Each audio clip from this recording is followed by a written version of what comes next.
Hey everybody, today I am going to be reviewing Infinity Pool. This was directed by Brandon Cronenberg. Brandon Cronenberg, of course, child of David Cronenberg, one of the most famous Canadian filmmakers of all time. They both have clearly some connective threads so far as incorporating like body horror and sci-fi into their work to kind of build social commentaries about modern society. Though I think David has found maybe a more ironic way of exploring body horror and technology as it pertains to sex and sedentary living, modern society, as I said, voyeurism in cinema. And Brandon, I think, is using it more kind of to have like a lurid, more kind of electric feel, feeding more into the psychedelic implications of a lot of those ideas. And therefore, it is kind of more typical to me as a sensationalist art house piece. And of course, because of the nature of this whole story, you're going to compare these two people. It's just like, it kind of goes without saying. But also a lot of it is just because it seems to be a big part of what occupies Brandon Cronenberg's brain as far as, just creatively and narratively, the idea of nepotism and having certain opportunities that are afforded to you because of who his father is. And naturally, they do share a lot of creative interests and they have that bond. So I think that's also interesting. But for me, when it comes to Brandon and his expression on this topic, it feels like broad, superficial psychedelic strokes, in my opinion. There are some very intriguing concepts here that I think are potentially provocative, but he's not really exploring them or really knowing what to do with them once he arrives at that place, it feels like. But this film, Infinity Pool, feels very much like Brandon's own House of Mirrors in a sense. It's an examination of his creative self, as I said, his personal self facing his ego, a lot of guilt maybe that he might have attached to nepotism or attached to wealth and privilege, ripping away the artifice of all of that, and facing your own mortality. And these are a lot of ideas we do see often in a lot of independent art house pieces, and even more in just commercial films, I think, just because of the commercialization of psychedelics in the modern day. So that creates an element of authenticity to the film, just the idea of, people going away and maybe perhaps romanticizing these psychedelics a bit unfairly. Sure, we are facing the ego, in all kinds of interesting ways, and yet the weight of consequence is not really felt in the way that I kind of wish it was. This does feel almost like Brandon is recounting a real life event. Maybe he went to Bali on some sort of vacation resort getaway, and maybe he had an ayahuasca experience with a group of rich people, and he had maybe the shock of his life within some of those ceremonies. And yes, a lot of celebrities have hopped on the ayahuasca train, and as I said, they've really romanticized it and kind of commercialized it in a way. Just look at somebody like Will Smith as an example. And yet clearly they still have a lot of the problems they had before after completing said ceremonies, and they return home on their private jets to all of their luxuries. And how does that affect one? How does that affect one's experience of living? And this is an aspect of the film that I actually enjoyed, but overall the movie just wasn't quite hitting for me. And I think part of it is because Brandon isn't maybe as deep as he thinks he is, and I don't think he's as shocking as he thinks he is either. And therefore there's just kind of a lot of hot air, it feels like, in the movie. It's almost as if you can kind of feel his fear watching this movie, knowing he has to, or feeling that he has to go for broke and go really bold, just because, naturally he has big shoes to fill. And I wish more he would kind of just allow the piece to develop more organically in his mind. Of course, the art imitating life aspects of that I think are very intriguing, and yet just overall in the execution, it just kind of left me feeling cold and empty, and not in the right ways, not in ironic ways in the way that like David Cronenberg can do. But I will talk about the premise of the film. The story is we are in this foreign country. It is completely made up. It looks kind of like a vaguely Central European type of place, and it is a stand-in for basically every poor country that has a resort for the rich. We meet James, and he is here with his wife on vacation, and he seems to be a little bit bored. He actually wrote a book years ago, but nobody really read it. Nobody seemed to really like it. But he doesn't have to push for another book or really have to work because he married wealthy. His wife is very rich, so he kind of just gets to tag along with her. Seems like the perfect life, really. And while he's there, he meets a very unique couple, and they're at the same resort, and the wife here is played by the tantalizing Mia Goth, and she recognizes James, and she tells him, "Oh my God, I read your book. I'm a big fan of yours." And naturally, he's like, "What? I mean,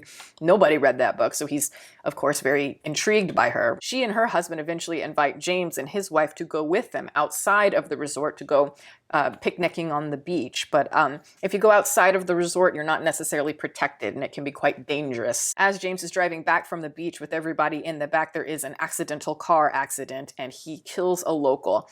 Sharp turn. Suddenly he is arrested for murder in a strange foreign country. But what I enjoyed about this whole thing is the way they handle the death penalty in this particular country. It's like if you are rich, you can actually pay to have a clone made so that you can watch your double be executed instead of yourself if you commit a murder. And how these rich people just keep coming back to this resort every single year, committing these terrible crimes in order to watch their clones get murdered in very violent sort of ways. And there's naturally a sexual power dynamic there, and it's egotistical. It's psychedelic, of course, but the satirical implications I think are really funny there. There's a lot of camp going on. Those are the more interesting aspects of the movie for me. And the first time you're really discovering the whole cloning process as a viewer, it's genuinely creepy. I think that whole section is maybe one of the more powerful, well-directed sections in the entire movie. And just enough is shown to unsettle you here and question maybe what is happening.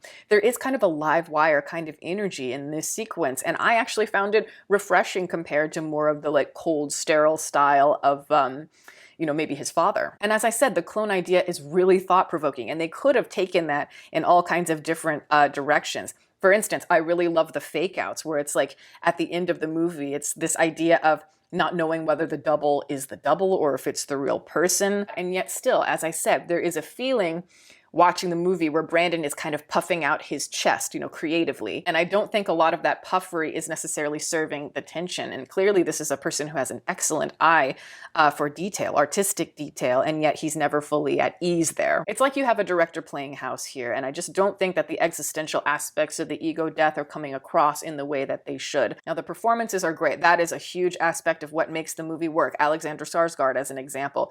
I really like him because there's a hollow blankness to him, and yet there's something haunting about him. He's really sinking his teeth into the tension here without giving much away in the face. And Mia Goth, y'all, I absolutely love her. If you watch this channel regularly, I can't stop talking about her, especially after watching the movie Pearl last year. I thought she was a revelation in that. And she's one of those actresses where I can just tell her type of acting really only serves the cinema. I don't think it would translate nearly as well on stage, just theatrical type of training. But her unhinged sort of power and the way that she can play with the form here in a much more confident way than the director can, stretching the believability of what's going on, in the character's mind to such extremes. And it's really amazing just how believable she can be all the way through. And she builds, basically full on kabuki style here. And I think we've found a talent for her that she can go full psychotic bitch with real ease. And you can see the insanity and the brutality and the visceral danger so acutely kind of dancing across her eyes. And yet she's very soft and doe-eyed and very sweet. And her delivery is very original. It's innocent. And that's a very chilling contrast. And that, I think, is what makes her so interesting as this particular character. It makes her, in my opinion, the perfect temptress type character, because she is serving many purposes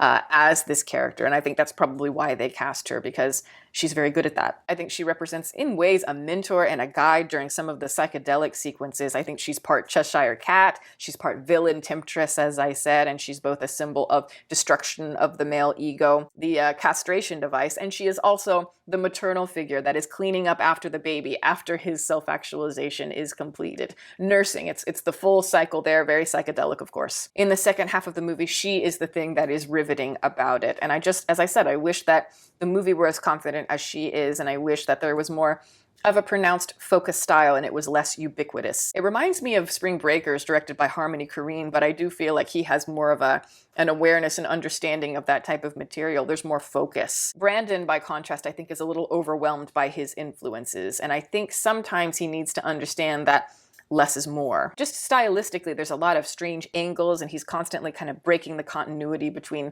eye lines and such, and that can be effective at times, and at other times it can feel a little bit aimless. A lot of that surface stuff is driving the scene, where I actually think it's the contents of the scene, particularly the characters and their motivations, that should be moving certain aspects of things forward. And the score I also really struggle with. It's very heavy and brooding, and it's kind of that typical foreboding type of material that just drowns out a lot of the tension for me and kind of gives you everything very much on the surface. So when a lot of these elements feel half-baked, but then they're mixed in with a lot of interesting ones, the whole effect loses something. And the tension just starts to fizzle towards the end of the movie. And it feels like we hit a rut narratively where they didn't quite know where to go with things, running on fumes. Though I don't want to say that dismissively, because I found myself watching the movie kind of thinking, I'm not sure how I feel about this. And like, oh, wait, that's very cool. Ooh, I like that. I don't know about that. Oh, so I found myself kind of going up and down and up and down. I definitely have thought about the film afterwards, so I think that's a good thing. But I don't know. I think if you're into Brandon Cronenberg and just his growing body of work, I think that you might like this. And if you like psychedelic art house types of movies, I think this will be worth your time because it has some very cool sequences like that. I just wish it was more compelling overall. But I totally believe he has it within him to prove me wrong, and I would absolutely love that, and I'll be interested to see where he goes from here. But that is my review. Thank you guys so much for watching. I'm going to plug my website. As always, it is deepfocuslens.com. I'm an artist. I do commission portraits, and I also sell prints of my work. If that is something that you're interested in, you can always go to the website below. And if you have a question about a commission or a print, you can always email me. My email is in the description box below as well. Also, I'd like to give a shout out to my patrons who are wonderful. Guys, thank you so much for your support. Welcome to all the new members. If you are interested in supporting, the link for that is below, as well as the rest of my social media information. You can watch more videos here, and you can subscribe if you'd like. Catch you next time.